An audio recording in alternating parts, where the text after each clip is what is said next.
আসসালামু আলাইকুম ভিউয়ার্স, আরেকটি নতুন ভিডিওতে আপনাদেরকে স্বাগতম। আমরা জানি সাধারণত যে শুষ্ক মৌসুমে অর্থাৎ প্রচণ্ড গরমের সময় আলু উৎপাদন করা সম্ভব নয়। কারণ হলো আলু উৎপাদনের জন্য যে তাপমাত্রা প্রয়োজন সেটা হচ্ছে 15 থেকে 20 ডিগ্রি সেলসিয়াস তাপমাত্রা আলু উৎপাদনের জন্য উত্তম। এই আলুতে এই তাপমাত্রায় আলু ভালো হয় এবং এর থেকে 30 ডিগ্রি সেলসিয়াসের উপরে তাপমাত্রা হলে সেক্ষেত্রে টিউবার ফর্মেশন বন্ধ হয়ে যায় এবং আলুর উৎপাদন ব্যাপকভাবে ক্ষতিগ্রস্ত হয় এবং 10 ডিগ্রি সেলসিয়াসের নিচে যদি তাপমাত্রা হয় তাহলেও আলু উৎপাদন করা সম্ভব না। অর্থাৎ 10 ডিগ্রি সেলসিয়াস তাপমাত্রার নিচে টিউবার ফর্মেশন এবং টিউবার বৃদ্ধি দুটোই বন্ধ হয়ে যায়। আর শুষ্ক মৌসুমে অর্থাৎ গরমকালে তাপমাত্রা সাধারণত 35, 40 বা 30-এর উপরে সবসময় তাপমাত্রা থাকে। সে কারণে এই তাপমাত্রায় আলু উৎপাদন করা কোনোভাবেই সম্ভব না।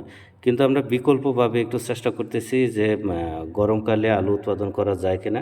সেই পরীক্ষা থেকে আমি ছোট্ট পরিসরে একটা টিউবার লাগিয়েছি আমাদের হিমাগারে প্রিকুলিং চেম্বারের ভিতরে। এখানে দেখতে পাচ্ছেন যে একটা গাছ হয়েছে অলরেডি। আমি চেষ্টা করছি। এখানে তাপমাত্রা আছে সাধারণত 15 থেকে 16 ডিগ্রি সেলসিয়াস।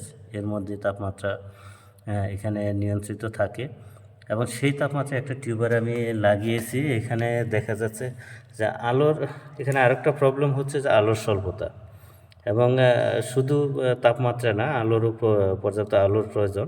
আমার এখানে যেহেতু বেশিরভাগ সময়ই অন্ধকার থাকে এবং আলোর স্বল্পতা থাকে, সে কারণে পাতাগুলো ভালো হচ্ছে না এবং গাছগুলো লিকলিকে হয়ে যাচ্ছে, লিকলিকে হয়ে লাম্বা খাড়া হয়ে যাচ্ছে এবং পাতার কোনো দেখা পাওয়া যাচ্ছে না। কিন্তু আমি মূলত পরীক্ষায় যেটা দেখার চেষ্টা করতেছি যে এই তাপমাত্রায় আপনার প্রিকুলিং চেম্বারের ভিতরে টিউবারটা ফর্মেশন হয় কি না। যদি টিউবার হয় তাহলে আমরা গরমকালেও তীব্র গরমের মধ্যেও বাংলাদেশে আলু উৎপাদন করা সম্ভব হবে এবং সেটার যদি একটা পজিটিভ রেজাল্ট আমি পাই। দেখেন পাতা হচ্ছে কিন্তু খুব ছোটো পরিসরে এবং আমি যেখানে মাটি দিয়েছি তার উপরে বেশ শিকড় উপরে চলে এসেছে এবং টিউবারটা যদিও মাটিটা দিয়েছি অল্প কয়েকদিন হইল, আমি আরও এক সপ্তাহ পরে মাটিটা খুঁড়ে দেখব যেখানে টিউবারটা হচ্ছে কি না। যদি টিউবার হয় তাহলে আমরা গরমকালেও এই পদ্ধতিতে আমরা আলু চাষ করতে পারবো এবং সারা বছর আলু চাষ করা একটা যুগান্তকারী দিক উন্মোচিত হবে। আমরা আগে এই ছোট্ট পরিসরে সফলতাটা দেখব যে আমরা সফল হই কি না। তো আমরা চেষ্টা করতেছি যে আশা করি একটা সফলতা হয়তো পেতে পারি।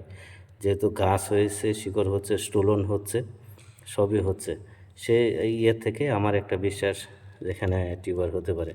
যদি টিউবার ফর্মেশন হয় তাহলে আমরা সফল হব এবং এই গ্রীষ্মকালেও অর্থাৎ গরমের মধ্যেও আমরা আলু উৎপাদন করতে পারবো।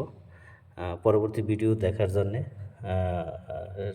দেখার জন্যে আমাদের সাথেই থাকবেন।